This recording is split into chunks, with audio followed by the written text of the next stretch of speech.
আসসালামু আলাইকুম। আমি মোহাম্মদ শামিউর রহমান ট্রেডিং বাংলাদেশ থেকে। আশা করি সবাই ভালো আছেন। ১ম এই বলতে চাই ট্রেডিং বাংলাদেশ ছোট পরিসরে ২ টি কার্যক্রমের সাথে যুক্ত আছে। একটি অনলাইন ওয়ার্কশপ সার্ভিস, অন্যটি স্টক সাজেশন। দুটোই নামমাত্র মূল্যে পেইড সার্ভিস। ২ ঘন্টার মাত্র ২ টি সেশনের মাধ্যমে এই ওয়ার্কশপটি ডিজাইন করা হয়েছে। স্টক প্রাইসের বেসিক ক্যারেক্টারিস্টিক্স এবং কিছু ইফেক্টিভ স্ট্র্যাটেজির কম্বিনেশন করে এই ওয়ার্কশপগুলো ডিজাইন করা।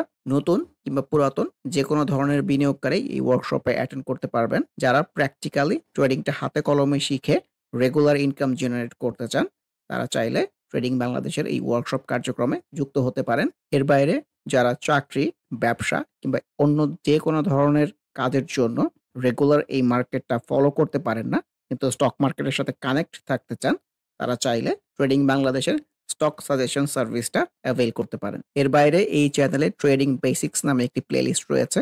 এটি মূলত ট্রেডিং শেখার প্লেলিস্ট। ক্যান্ডেলস্টিক এবং এর বিভিন্ন প্যাটার্ন, বিভিন্ন effective strategy, for example moving average trading strategy, upswing এর বিভিন্ন ফেজ এবং এই ফেজে ট্রেড প্ল্যান করার কোনো স্কোপ আছে কিনা, কিংবা বাউন্স ব্যাক ক্যান্ডেলগুলো কেমন হতে পারে, এসব সহ ট্রেডিং সংক্রান্ত বিভিন্ন বিষয়ের উপর ভিডিও দেয়া আছে। যে যেখানে আছেন সেখান থেকেই ট্রেডিং বেসিক্স প্লেলিস্টটি ফলো করে ট্রেডিং সম্পর্কে আইডিয়া নিতে পারেন। আলোচনার শুরুতে যদি ইন্ডেক্সটা নিয়ে বলি, ইন্ডেক্সের সিনারিও তো আমার কাছে ভালো না, কারণ আমরা যে ধরনের ক্যান্ডেল পাচ্ছি, ক্যান্ডেলের উপরে উইক আসতেছে।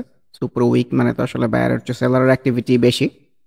যদিও ইন্ডেক্সটা পজিটিভ থাকতেছে, কিন্তু এই পজিটিভিটির সাথে যে বেশিরভাগ স্টক রিফ্লেক্টেড হচ্ছে তেমন কিন্তু না। এই হাতে গোনা দু একটি স্টকের কারণেই হয়তো পজিটিভ থাকতেছে। সামনেও কিন্তু প্রিভিয়াস সুইংয়ের রেজিস্ট্যান্সের জায়গাটা আছে, সো এই পর্যন্ত রেসপেক্ট করে কিনা এটাও দেখতে চাই। সো ইন্ডেক্সে এই টাইপের ক্যান্ডেল এগুলোকে আমি আসলে কারেকশন টাইপ সিনারিও বলতে চাচ্ছি। ইন্ডেক্সের এই সংখ্যাগত পজিটিভিটির সাথে আসলে বেশিরভাগ স্টকেরই কিন্তু কোনো রিফ্লেকশনটা নাই। ভলিউমটা অ্যাক্টিভ আছে, এটা পজিটিভ সাইন। যেহেতু আজকে ক্যান্ডেলের উপরে উইক, বেশিরভাগ স্টকের মধ্যেই কিন্তু আমরা আসলে কারেকশনের রিফ্লেকশন অথবা ক্যান্ডেলের উপরে উইক এইরকমই এক্সপিরিয়েন্স করব। সাথে কিছু স্টকের মধ্যে আনইউজুয়াল ভলিউমের অ্যাক্টিভিটিও থাকতে পারে। আজকে অ্যালফাবেটিক অর্ডারে ইন্ডিভিজুয়াল স্টক আলোচনা না করে গেইডার লিস্ট দিয়ে, মানে টপ লিস্টগুলো দিয়ে আজকের আলোচনাটা শুরু করতে চাচ্ছি। প্রথমেই যেটা দেখতে পাচ্ছি সেটা হচ্ছে হামি ফ্যাব্রিক্স। একটা স্টক যখন প্রপার ডাউন সুইংয়ে চলে, মুভিং এভারেজকে দূরে চলে যায় এবং একটা বাউন্স ব্যাক টাইপ সিনারিও আসে, সো ন্যাচারালি একটা আপসুইং কিংবা একটা পজিটিভ প্রবণতা এক্সপেক্টেড হয়। গতকাল যেমন বলতেছিলাম, প্রপার ডাউন সুইংয়ের পরে এই ধরনের ক্যান্ডেল থেকেও বাউন্স ব্যাক হতে পারে। সো আজকে পজিটিভ রিফ্লেকশন পাওয়া গেছে। নর্মালি আমি এর সব ক্ষেত্রে এই আপসুইংটা মুভিং এভারেজ পর্যন্ত যাবে এরকম এক্সপেরিয়েন্স করি বা এক্সপেকটেশন রাখি, কিন্তু সবসময় যে মুভিং এভারেজ পর্যন্ত যায় এরকমও না। সো এটাই দেখতে চাই যে আপসুইংটা আসলে কতটুকু কন্টিনিউ করে। ইভেন কালকেও একটা সেল সিনারিও হয়ে আবার কিন্তু কারেকশনে চলে আসতে পারে। তো সব দিক দিয়ে আমাদের ভাবা উচিত। আর ডাউন ট্রেন্ডের স্টকের আপসুইং ছোট হয়, এটা তো একদম বেসিক ক্যারেক্টারিস্টিক্স। হামি ফ্যাব্রিক্সের পরে আমরা গ্রামীণ S2 মিউচুয়াল ফান্ড এই স্টকটাকে ভালো করতে দেখছি। এটা আমার কাছে খুবই আনএক্সপেক্টেড।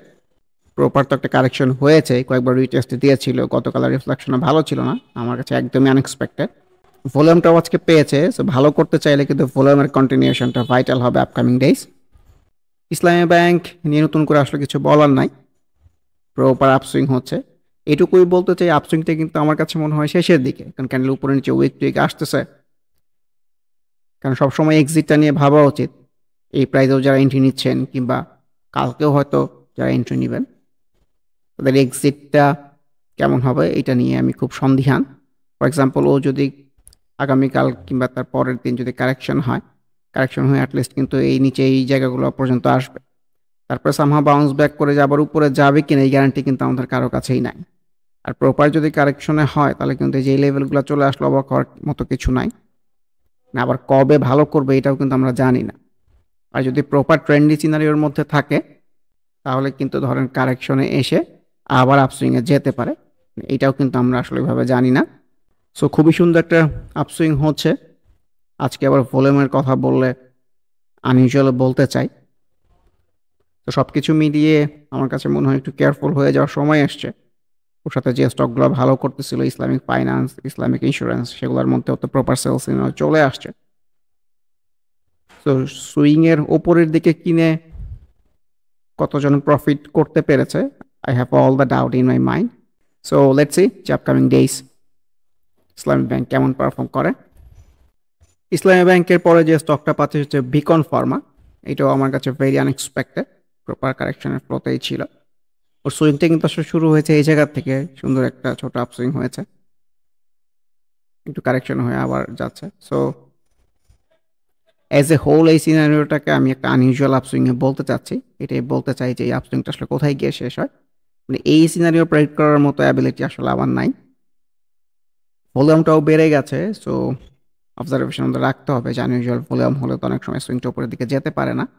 তো মিস্টেক্স, গতকালই তো আনইউজুয়াল ভলিউমের অ্যাক্টিভিটি বলেছিলাম, কিন্তু আজকে তার চেয়েও ভালো ভলিউম গেইন করে ফেলেছে, সুইংটা উপরের দিকে গেছে, এই রেজিস্ট্যান্সগুলো ব্রেক করে ফেলেছে। আজকেও আনইউজুয়াল ভলিউম বলতে চাচ্ছি, এটাই দেখতে চাই যে এই সুইংটা আসলে কতটুকু উপরে যায়। তবে আমার কাছে মনে হয় আগামী দিন ভলিউমের অ্যাক্টিভিটি রাখতে না পারলে একটা সেল সিনারিও এক্সপেক্টেড। ইবনে সিনা তো ভালো করেছে, প্রিভিয়াস যে সুইংয়ের টপগুলো ছিল সব ব্রেক করে গেছে, কিন্তু এই ভালোকে খুব একটা ভালো বলতে চাচ্ছি না, কারণ এই যে আনইউজুয়াল ভলিউমের অ্যাক্টিভিটি, এত বড় ভলিউম এর আগে আসলে কখনো হয় নাই। সো আবার সেম ভলিউম কন্টিনিউ হলে কিন্তু সুইংটা আরও ভালো করতে পারে, কিন্তু এটা খুব লেস লাইকলি মনে হচ্ছে আমার কাছে। গোল্ডেন জুবিলি পজিটিভিটি দেখালেও আমার কাছে খুব একটা স্পেশাল কোনো কিছু না, কারণ উপ ক্যান্ডেলের উপরে উইক চলে আসছে। ডেস্কোর কথাও বলতে চাই, ক্যান্ডেলের উপরে উইক, আনইউজুয়াল ভলিউমও হতে পারে, সিনারিও যে খুব একটা ভালো হবে আমার কাছে মনে হচ্ছে না। হিডেলবার্গ তো সেলসিনাতে কারেকশনের রিফ্লেকশন না দেখে আর একটা ফেজ ওয়াইজ আপসুইংয়ের দিকেই গেছে। সামনে কিন্তু ছোট পরিসর রেজিস্ট্যান্সের জায়গাও আছে, এটাও দেখতে চাই এই জায়গাটা রেসপেক্ট করে কিনা। আনইউজুয়াল আপসুইংয়ের দিকেই যাচ্ছে আমার কাছে এরকমই মনে হচ্ছে। দেশ গভর্নমেন্টস গতকাল যেমনটি বলতেছিলাম, আজকে কিন্তু তার চেয়ে বেশি ভলিউম করেছে, কিন্তু এই যে প্রিভিয়াস সুইংয়ের যে টপ, এইসব টপ থেকে কিন্তু রেজিস্ট্যান্স পেয়েছে, তার প্রুফ হচ্ছে ক্যান্ডেলের উপরে উইক। সো একটু অ্যালার্ট হয়ে যাওয়ার বিষয় এসছে, আমার কাছে এরকমই মনে হচ্ছে। রহিম টেক্সের মধ্যে অলমোস্ট সেম টাইপের রিফ্লেকশন, আজকের ভলিউমটা গত দিনের চেয়েও বেশি, কিন্তু ক্যান্ডেলের উপরে বিশাল একটা উইক, সো এটা কিন্তু সেল সিনারি প্রকাশ করে। অ্যাপেক্স স্পিনিং এর মধ্যেও সেম রিফ্লেকশন। তশরিফা ভালো করলেও এই ভালোটাকে খুব একটা ভালো বলতে চাচ্ছি না, ক্যান্ডেলের উপরে উইক চলে আসছে।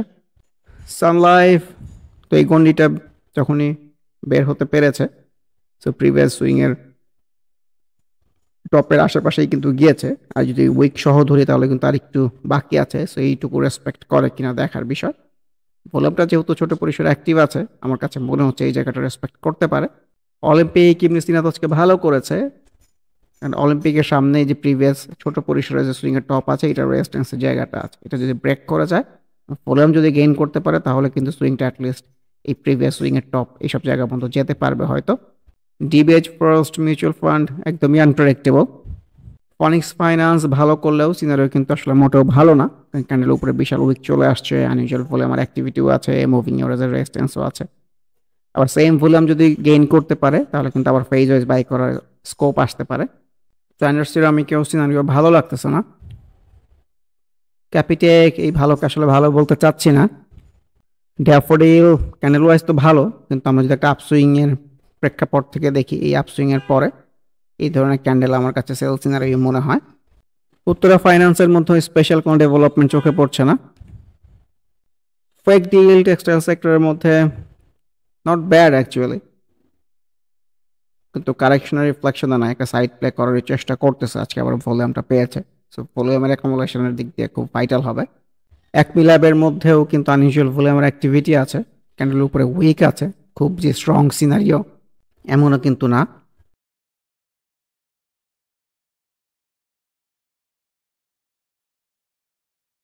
ম্যারিকোর ক্যান্ডেলের মধ্যেও কিন্তু উপরে বিশাল একটা উইক। জিপি গতকালকে তো এটাকে খুব সুন্দর রিটেস্ট বলেছিলাম, আজকে কিন্তু খুবই সুন্দর ভলিউম গেইন করেছে। জিপি সামনে আর প্রিভিয়াস ছোট পরিসর রেজিস্ট্যান্সের জায়গাও আছে, সো জিপি একটা চ্যালেঞ্জের সামনে দাঁড়িয়ে আছে। আগামীকাল যদি সামহাও ও ভলিউমটা ডেভেলপ করতে পারে সুন্দর করে, এবং তাহলে যদি এই প্রিভিয়াস সুইংয়ের টপটা ব্রেক করে যেতে পারে, তাহলে কিন্তু অ্যাটলিস্ট এই পর্যন্ত আমরা কিন্তু এক্সপেরিয়েন্স করতে পারি হয়তো। আর যদি ভলিউমের ডেভেলপমেন্ট না রাখতে পারে তাহলে কিন্তু আনইউজুয়াল ভলিউম সেল সিনারিও হয়ে আবার কারেকশনের ফ্লো কিংবা সাইড সুইং এর ফ্লোতে ভাবতে হবে। টেক্সটাইল সেক্টরের মধ্যে স্কোরেন্ট লুকস গুড, ছোট পরিসরে কিন্তু ট্রেন্ডি সিনারিওর মধ্যে আছে বলতেই হয়। সো মুভিং এভারেজ 50 আশেপাশ থেকে কিন্তু সুন্দর একটা বাউন্স ব্যাক টাইপ সিনারিও এসছে। এর আগের আপসুইং কিন্তু এই ধরনের সিনারিও থেকে আপসুইংটা হয়েছিল, ভলিউমটাও গেইন করেছে। সো ভলিউমের কন্টিনিউশন থাকলে আমার কাছে মনে হয় এখান থেকে আপসুইং হতে পারে। মেঘনা কনডেন্স মিল্ক যদিও প্রাইসটা বেড়েছে কিন্তু ক্যান্ডেল ওয়াইজ কিন্তু সেল সিনারিও, প্রপার একটা আপসুইংয়ের পরে এই ধরনের ক্যান্ডেল তো সেল সিনারিও ইন্ডিকেট করে। যেহেতু ভলিউমটা অ্যাক্টিভ আছে, কারেকশন না হয় কিন্তু আপসুইং আরও ফেজের দিকে যেতে পারে, সেটাও লক্ষ্য রাখতে হবে। ওয়াটা সিনারিও তো ভালো, চার্টে সবুজ আসতেছে, আজকে ক্যান্ডেলটাও পেয়েছে। ভলিউম গেইন করতে পারে কিনা এইটা আমাদেরকে লক্ষ্য রাখতে হবে। সোনারগাঁও ক্যান্ডেল সবুজ আসলেও এটাকে কিন্তু আসলে আমি একটা খারাপ ক্যান্ডেলই বলতে চাচ্ছি। Let's see. ডেল্টা লাইফের মধ্যে ক্যান্ডেল ওয়াইজ কিন্তু খুবই সুন্দর বাউন্স ব্যাক এই সুইং কারেকশনের পরে।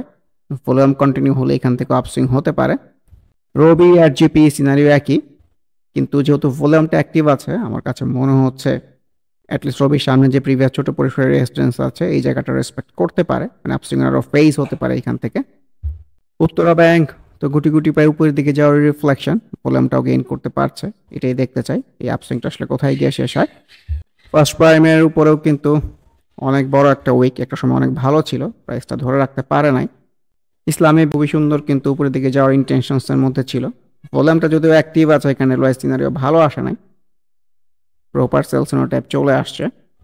ব্যাটবিসির মধ্যেও তো ভালো ক্যান্ডেল পাওয়া গেছে, মানে ভলিউমের ডেভেলপমেন্টটা ভালো হলে একটু কনফার্ম হওয়া যায়। ইনফ্যাক্ট সুরিদ অ্যাজ এ হোল ডিসাইসিভ কোনো কিছু না, কিন্তু এই টাইপের ক্যান্ডেল থেকে অনেক সময় বাউন্স ব্যাক হয়। Let's see. এশিয়া প্যাসিফিক ইন্স্যুরেন্সের মধ্যেও কিন্তু চার্টও সবুজ আসতেছে, কিন্তু ক্যান্ডেল ওয়াইজ খুব একটা স্ট্রং সিনারিও না। লঙ্কা বাংলা ক্যান্ডেল ওয়াইজ খুব একটা ভালো সিনারিও না আসলেও ভলিউমটা কিন্তু গ্র্যাজুয়ালি ইমপ্রুভ করার চেষ্টা করতেছে, জায়গাটাও খারাপ না। মুভিং এভারেজ 50 সামহাও কালকে যদি একটা রিটেস্ট দিতে পারে এটাও কিন্তু সুন্দর ট্রেড প্ল্যান করার জায়গা হতে পারে। সিল্কো ফার্মা খুবই কিন্তু ভালো ছিল, কিন্তু প্রিভিয়াস সুইংয়ের টপের রেজিস্ট্যান্স পেয়েই কিন্তু প্রাইসটা ফল করেছে। যেহেতু ভলিউমটা অ্যাক্টিভ আছে, আপসুইংয়ের ফেস হলেও অবাক হওয়ার মতো কিছু নাই। মীর আক্তার যেহেতু ভলিউম ডেভেলপ করতে পারে নাই, এই ধরনের গ্রিন ক্যান্ডেলকে খুব একটা আমলে নিতে চাচ্ছি না। ইসলামিক ফাইন্যান্সের মধ্যেও কিন্তু প্রপার সেল সিনারিও, ভলিউমটাও ডিক্লাইনিং। আপকামিং ডে যদি ভলিউম ডিক্লাইনিং হতে থাকে প্রপার কিন্তু একটা ডাউন সুইং এক্সপেক্টেড। যমুনা ব্যাংকের মধ্যেও sell scenario type candle. IDLC মাছ ডিসাইসিভ কোনো কিছু না ইনফ্যাক্ট। প্রিমিয়ার সিমেন্ট কিন্তু ভালো, ও ছোট পরিসরের রিসেন্ট যদি ওর ট্রেন্ডটাকে লক্ষ্য করি, ও কিন্তু একটা গন্ডির ভেতরেই থেকে চলার চেষ্টা করতেছে, একটা সার্টেন জায়গাতেই কিন্তু রেজিস্ট্যান্স পাচ্ছে। সো এই বটমের জায়গা থেকে কিন্তু একটা বাউন্স ব্যাক টাইপ এসছে, এটা ফ্রুটফুল হলেও কিন্তু এই পর্যন্ত হতে পারে। আর যদি সামহাও এটা ব্রেক করে চলে যায় আগামী দিন তাহলে কিন্তু বড় কারেকশন হলেও সেটার জন্য প্রিপারেশন রাখতে হবে। ভলিউমটাও একটা ফ্যাক্ট, ভলিউম ডিক্লাইনিং হওয়া শুরু হলে কিন্তু সুইংটা আসলে উপরের দিকে যেতে পারবে বলে আমার মনে হয় না। এনটিসি এই টাইপের ক্যান্ডেল খুব একটা ভালো হবে বলে আমার মনে হয় না, কারণ বড় একটা আপসুইং হয়ে গেছে, প্রপার কারেকশন হয়ে নিচে আসা উচিত। ACI ফর্মুলাও indecisive.